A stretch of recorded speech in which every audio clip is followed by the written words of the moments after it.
नमस्कार, जय जोहार। आप सभी का स्वागत है मेरे सुगारती चैनल में। तो जैसे कि मैंने पिछले वीडियो को कीड़ों पे एंड किया था, पहले माइक्रोस्कोपिक लेवल पर स्टार्ट करते हुए वायरस, बैक्टीरिया और अन्य चीजें बनाई और विजुअल लेवल पे कीड़ों को बनाया। तो ठीक आज भी कुछ अन्य प्रजातियों को बनाऊंगा। और हाँ, फिर से बता दूं कि मेरा फोकस ये नहीं है कि आप मेरे टाइप से बनाओ। मैं चाहता हूँ कि आप अपना खुद का स्टाइल पहचानो और उसमें लगे रहो, क्योंकि मैं नहीं चाहता कि एक पैटर्न बंधे रहो। और इस दुनिया में इतनी सारी चीजें हैं बनाने के लिए, तो एक ही चीज क्यों बनाते रहना। ठीक, तो उसके लिए लगातार शेष प्रैक्टिस करते रहो। और चलिए फिर आज का वीडियो स्टार्ट करते हैं। आज स्नेल से शुरुआत करते हैं। स्नेल मतलब कि घोंघा, जो मुख्य रूप से बरसात के समय अधिक देखने को मिलते हैं, खेत खलिहानों में, बगीचों में, खंडहरों में आदि आदि, खासतौर पर जहाँ पे नमी हो, है ना। और इसकी भी कई प्रजातियाँ होती हैं। और शेल्स की बात की जाए तो ये भी विभिन्न शेप्स के होते हैं। मेनली ट्राइंगुलर और सर्कुलर शेल्स मिलते हैं स्नेल्स के, और इनमें लेयर्स होती हैं। बॉडी स्नेल्स की चिपचिपी होती है, कोई स्केलेटन नहीं होता। इनमें 2 टेंटिकल्स निकले होते हैं हेड की तरफ से, जिसके एंड पर इसकी आंखें होती हैं, और 2 टेंटिकल्स नीचे होती हैं और माउथ के राइट और लेफ्ट में।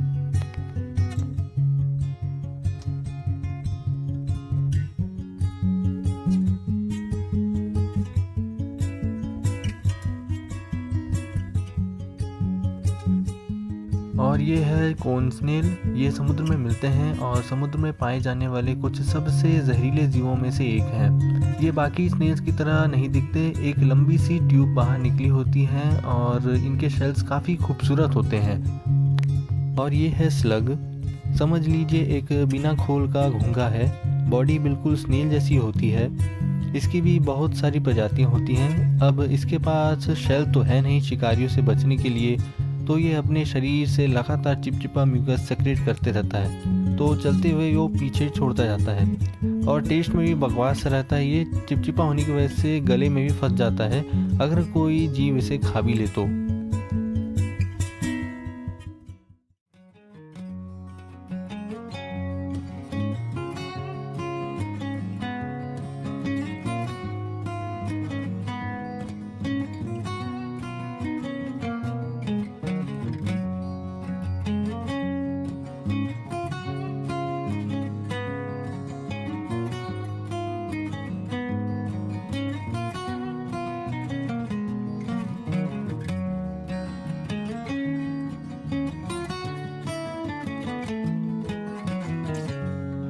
ये पूर्ण रूप से मांसाहारी होते हैं, मछलियों का शिकार करते हैं, और यही कारण है कि ये इतने जहरीले होते हैं, क्योंकि मछली जैसे तेज रफ्तार शिकार को ये दौड़ के तो पकड़ नहीं सकता, इसलिए अपने जहर को उनके हिसाब से अडेप्ट करके बेहद जहरीला बनाया है इसने।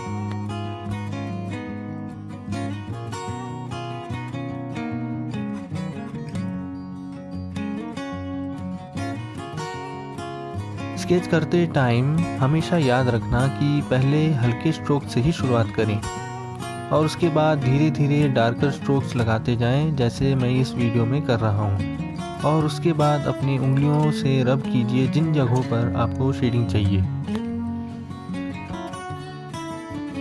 और जैसे ही आपको लगे कि आपका स्केच जो भी आप बनाओ वो अगर दिख रहा है कि आकार ले रहा है, तो बॉर्डर्स पर डार्क आउटलाइन दें, जिससे आपका स्केच अलग से दिखने लगेगा।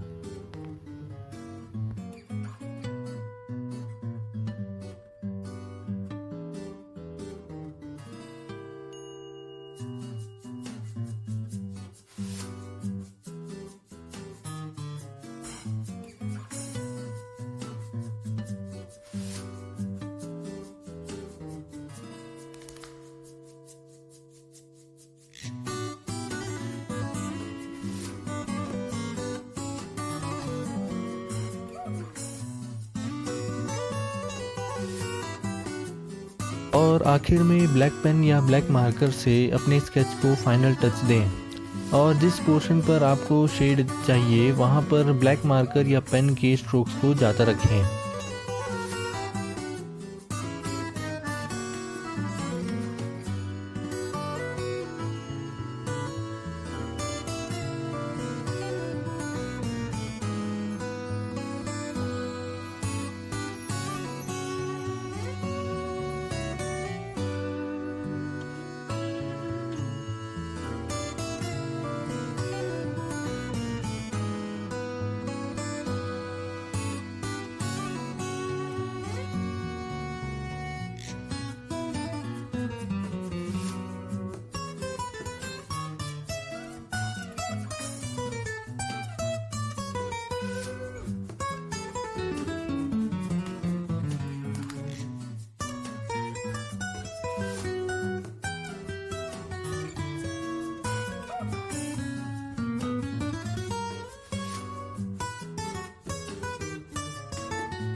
अब बनाते हैं समुद्र के सबसे आतंकी झिल्ली नुमा जीव यानी कि जेलीफिश।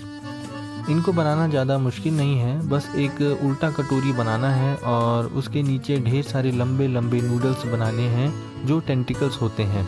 और इनकी यही टेंटिकल्स बहुत ख़तरनाक होते हैं, जिसने भी टेंटिकल्स को टच किया वो सीधा बेहोश ही हो जाता है।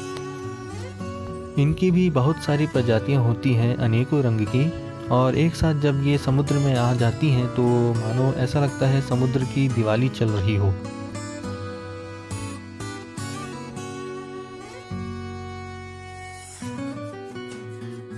इनकी कुछ प्रजातियां बहुत बड़ी हो जाती हैं, जैसे लायंस मेन जेलीफिश।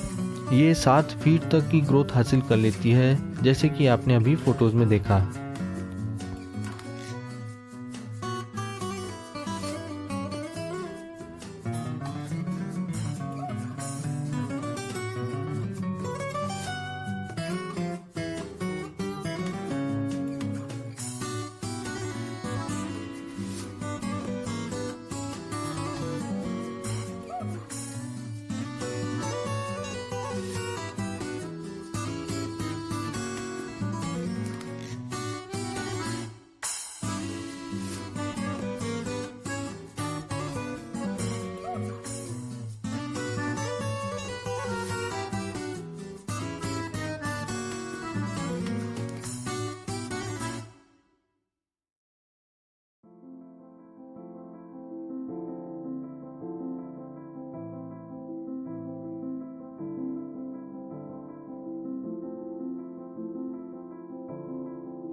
हाँ, तो फिर यहीं पे वीडियो समाप्त होता है। देख सकते हैं स्नेल भी बन गए हैं, जेलीफिश भी बन गए हैं। जेलीफिश बिना कलर के अच्छे नहीं लग रहा, सोचा कलर कर दूं, है ना। अभी ये अच्छा टेक्सचर लग रहा है। और हाँ, याद रखना कि जब भी आप कुछ स्केचिंग कर रहे हो या फिर शेडिंग कर रहे हो या कलर भी कर रहे हो, कुछ भी कर रहे हो, सबसे पहले हल्के स्ट्रोक्स देना, उसके बाद फिर धीरे धीरे उसको डार्क करना। बस इतना ध्यान रखना, है ना।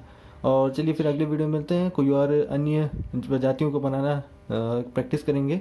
चलिए फिर ठीक है ना, रखते हैं। Bye bye. अपना ध्यान रखना, बढ़िया खाते पीते रहो, है ना। चलो बाय।